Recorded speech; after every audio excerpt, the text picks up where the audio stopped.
नमस्कार.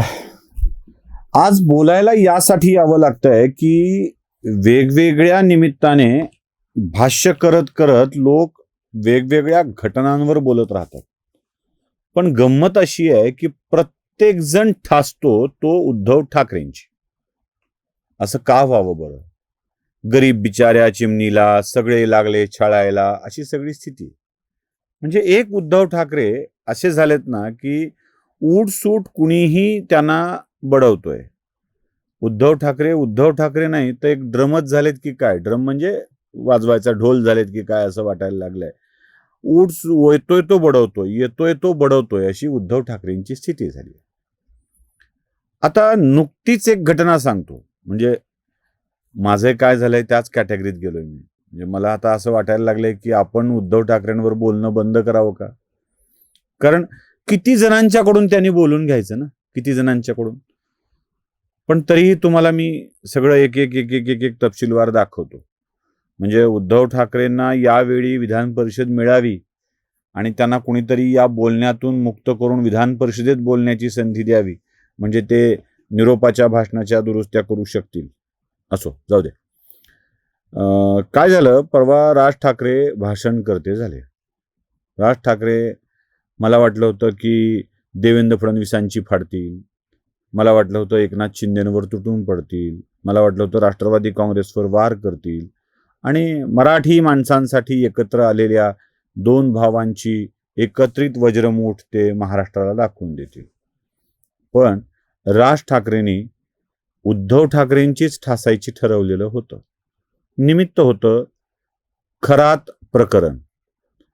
त्या भोंदू, ढोंगी, स्त्रीलंपट, साधू म्हणून घेणाऱ्या, कॅप्टन असं खोटं बिरुद लावणाऱ्या, ज्याचे अनेक कांड आता जगाच्या समोर येऊ लागले, त्या प्रकरणाचा उल्लेख करून महाराष्ट्रात अशा भोंदूंचं प्रस्थ कसं वाढलंय ते सांगायचं.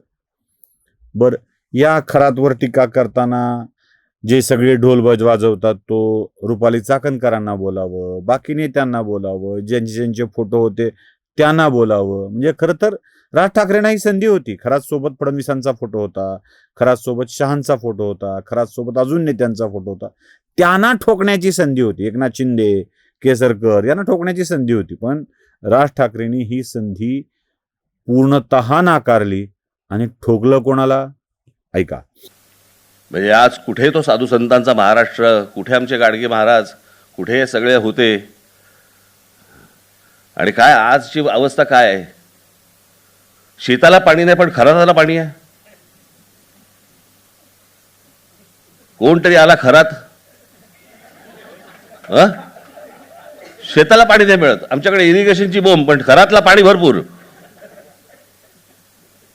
हे बाबा आमचे, ही महाराष्ट्राची अवस्था. ही प्रकरणं राजकारणाच्या सोयीप्रमाणेच बाहेर येतात.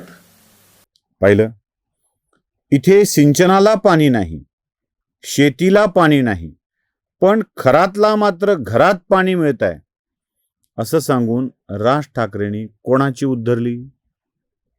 खरातला पाणी देण्याचा निर्णय कोणाचा होता? पाणी देणं पाप आहे का वगैरे उद्धव ठाकरे बोलले होते. म्हणजे उद्धव ठाकरेंनी त्यांच्या सरकारच्या काळामध्ये खरातला धरणातला पाणी साठा राखीव करून दिला, त्याचा GR काढला, पाणी दिलं आणि नेमका राज ठाकरेंनी हाच मुद्दा उचलला आणि ठोकले. काय करावं? अशा माणसांना असंच होत असतं. म्हणजे प्रत्येक जण वाटेल तो येतोय आणि ठोकून जातोय. कुणी यावं टपली मारून जावं, कुणी यावं टपली मारून जावं, अशी बिचाऱ्या उद्धव ठाकरेंची अवस्था आलेली आहे. आपणे सुद्धा त्रास देतात तो. काय करावं? म्हणजे राज ठाकरे खरं त्यांचे आपणे, त्यांनी त्रास दिला. या प्रकरणात, अशाच एका प्रकरणात आपल्या माणसांनी अपने लोगोने, हिंदी आलं की जरा वाईट वाटतं ना उद्धव ठाकरेंच्या विषयी बोलताना, मराठीचा स्वाभिमान असतो. आपल्या लोकांनी म्हणजे आदित्य ठाकरेंचं नाव कार्याध्यक्षपदासाठी पुढे करून यांना रिटायर्ड करण्याची प्रक्रिया सुरू केलेली होती. भला हो आदित्य ठाकरे का, ज्यांनी असलं काही चाललं नाही, चर्चा नाही म्हणून सांगितलं, नाहीतर सरकार आतल्या खोलीत बसणार आणि बाहेर छोटे सरकार कामकाज करणार, अशी स्थिती आलेली होतीच कालच्या स्थितीमध्ये तरी. बर, आदित्य आणि राज ही आपली माणसं कोणत्या वेळी ठोकतात? ज्या वेळेला परके सुद्धा बोलत असतात. परके सुद्धा. शरद पवारांनी तर मिळेल ती संधी साधली हो, मिळेल ती संधी. म्हणजे पुस्तकात सुद्धा लिहून टाकलं उद्धव ठाकरेंच्या विषयी की उद्धव ठाकरे दोनदाच मंत्रालयात गेले, आमची चूकच झाली, त्यांनी जायला हवं होतं, ते वाईटच होतं, बोलूनही टाकलं. म्हणजे काय बोलावं शरद पवारांच्या विषयी. तेवढ्यावर भागलं नाही. ते पाठिंब्याचा विषय आला, शरद पवार खासदार झाले. खासदार झाल्यावर तरी उद्धव ठाकरेंचे आभार, त्यांनी मला पाठिंबा दिला, उद्धव ठाकरेंनी पाठिंबा दिल्यामुळेच शरद पवार खासदार होऊ शकले. खरं आहे, 20-21 उद्धव ठाकरेंचे आणि 10 शरद पवारांचे, 31 जण काँग्रेसचा नाईलाज होता पाठिंबा देण्याचा. काँग्रेसने नाईलाजाने दिलेला पाठिंबा आहे तो. काय करणार काँग्रेस बिचारे, त्यांना द्यावा लागला, त्यांनी दिला. पण आम्हाला काय पाठिंबा देतो म्हणले, द्या म्हणलो, आमचा काय विशेष नव्हतं, असं काय मागणी नव्हती, आम्ही काही मागायला गेलो नव्हतो, असंच शरद पवारांनी बोलून उद्धव ठाकरेंची पार काढली. शरद पवार दोनदा, ते नाना पटोले, बाकीचे लोक तर प्रचंड बोलत राहतात. म्हणजे वर्षा गायकवाडांनी ठासली होती, त्या भाई जनार्दन भाई जगतापांनी, आमच्या इकडचे नाव असल्यामुळे ते पटकन तोंड देतं, भाई जगतापांनी ठासली होती. शिवसेनेसोबत तर नाहीच नाही, असा विचारच आम्ही करत नाही, स्वतंत्रपणे लढणार म्हणून. मुंबईच्या अध्यक्षांनी ठासली होती. नाना पटोलेंनी तर संजय राऊतला असा विट्टी जशी दांडुनी कोलतात ना गलीत घालून, तसा अक्षरशः कोलून टाकला होता, ह्यालाच कुणी विचारित नाही म्हणून.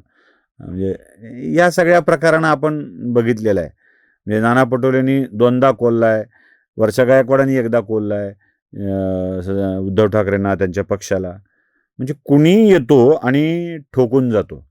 आत्तापर्यंत कुणी येतो ठीक होतं, आता राजसुद्धा. म्हणजे एवढाच प्रश्न पडलाय की उद्धवची नेमकी मारणार तरी कोण कोण? बघा बाबा, तुम्हाला पटतंय का ते? आणि तुम्ही बोललात की आम्हाला बोलावं लागतं, त्यामुळं त्या यादीत आमचाही समावेश होतो. मला तरी आता उद्धव ठाकरेंच्या विषयी सहानुभूती वाटू लागली. नमस्कार. जागृतीचा विधायक बुरुज NLighter News.